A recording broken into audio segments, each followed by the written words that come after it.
Strategic Natural Resources is a company with coal assets in South Africa, and it's due for its first shipment and production a little bit later on this year. Jeremy Metcalfe is the former Chief Executive and now Communications Director of Strategic Natural Resources and joins us here. Welcome back to Proactive Investors. Thank you.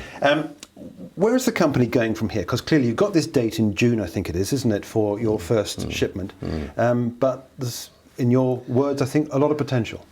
I think a huge potential. I mean, I can't tell you how massive the potential is. Yes, we are planning to ship in June or July. I mean, it's slightly flexible. We've recently funded the company. We've announced a very major capital injection from the Richardson Group. This means we are now funded. We can go for it. And this is something I know shareholders have been waiting for, and we're not going to disappoint them. Richardson's own just shy of the point needed to bring about a bid for the company, or at least release their intentions. What are their intentions? What is your relationship with Richardson? Well, Richardson's intentions, as I understand it, is to make one hell of a lot of money from investing in us. I think we've got everything for them. We've got tremendous potential. We've got a huge amount of coal. We've got a massive number of orders now for many, many millions of tons of our coal. So I hope the Richardsons will make a lot of money. They have no intention of taking us over. That's not their game at all. They don't want to do that. They've taken as much as they could take before having to make a bid. When we spoke to you in the summer last year, you were talking, I think, about your first offtake agreement of 2 million tons, I think, wasn't it?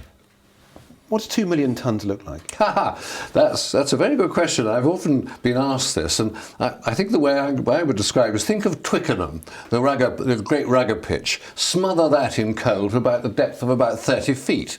That's sort of like 2 million tons. That's give you some idea. And you've now got more agreements, haven't you, in place, yes, I think, yes, to yes, we deliver have. more. We've got more. We've got a 70,000 ton bioethanol group who'll be taking our coal, and eventually I think we'll be supplying coal to an independent power company, probably two of them, one possibly to be built on our site and one which we understand Eskom are planning to build down at East London. That'll be a 300 megawatt power station. That'll take about $1.5 million.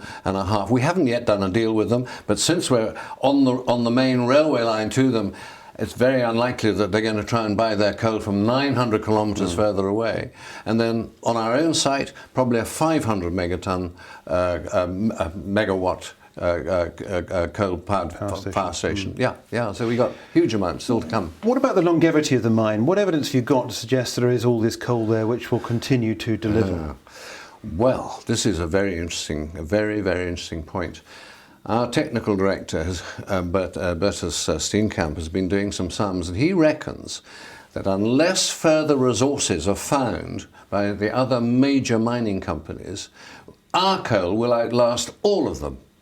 Now, I don't know for how many years, but we suspect for many years. So we may well be the last coal mine operating in South Africa. That makes us incredibly important. What sort of drilling have you been doing that's given you the evidence so far that you've got these seams in place? Right. Well, we've drilled so far something like 50 miles of boreholes. Does that cover the entire project? No, certainly not. That's only 5% of the property.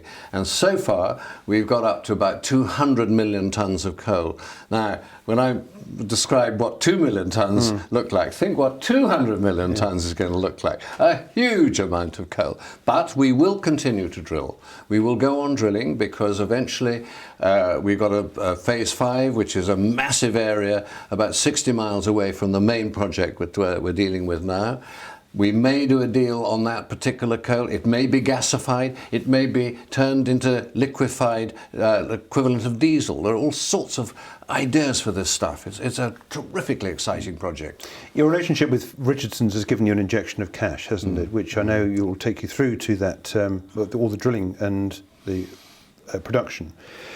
What then? Will you have to take on more money? If you do, I think your chief executive, David Nell, was quoted as saying the board will continue to update shareholders on future production and funding plans as they progress. Yeah, that's absolutely right. As we ramp up, this is the important thing, as we ramp up production, we may well need to raise some further money. Now, because we've raised enough equity, actual cash in the company, this, I think, will encourage banks to lend us money. So we're looking to any further money, we're looking to raise as debt. Now, we know that we can cover that debt. We know that we have enough production, so it's a ramp-up situation. We may end up producing 5, maybe even 10 million tons a year out of this mine. Now, to do that, you will need further money. But yeah, we'll be cash flow positive very soon. Okay, so no equity, which means no further dilution, although in fact I think the Richardson's deal was done at a premium of what? A discount. A discount of a penny, I beg your pardon. 1 penny. Now, can we just talk about dilution? Everybody's terrified of this word, dilution. They shouldn't be. If you're an equity holder, it is important, isn't it? No, it absolutely isn't. I'll give an example. Let's say I bought shares at 10p a share, right?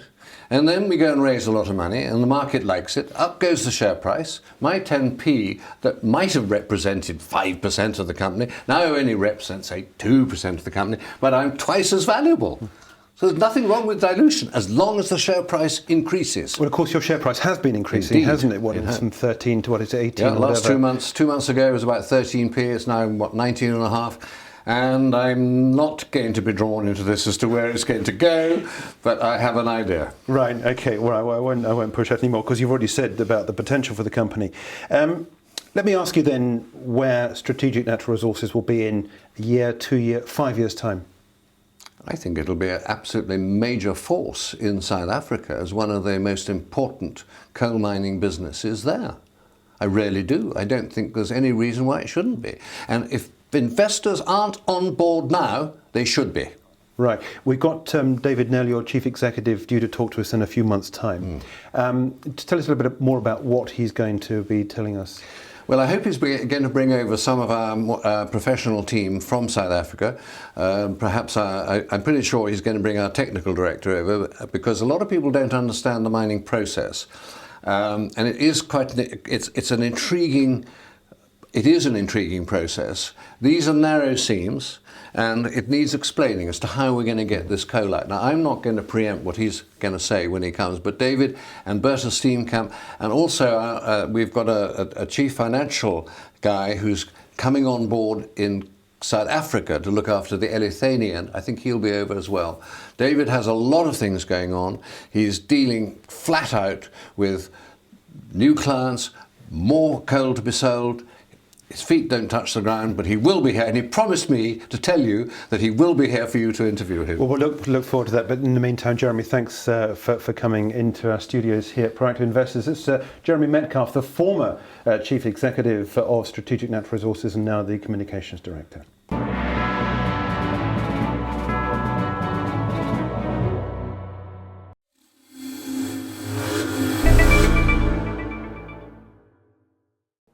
This film is for educational and leisure purposes only. Proactive Investors does not provide investment advice. The company is a publisher and is not registered with or authorized by the Financial Services Authority. Please refer to the full terms and conditions on the Proactive Investors website.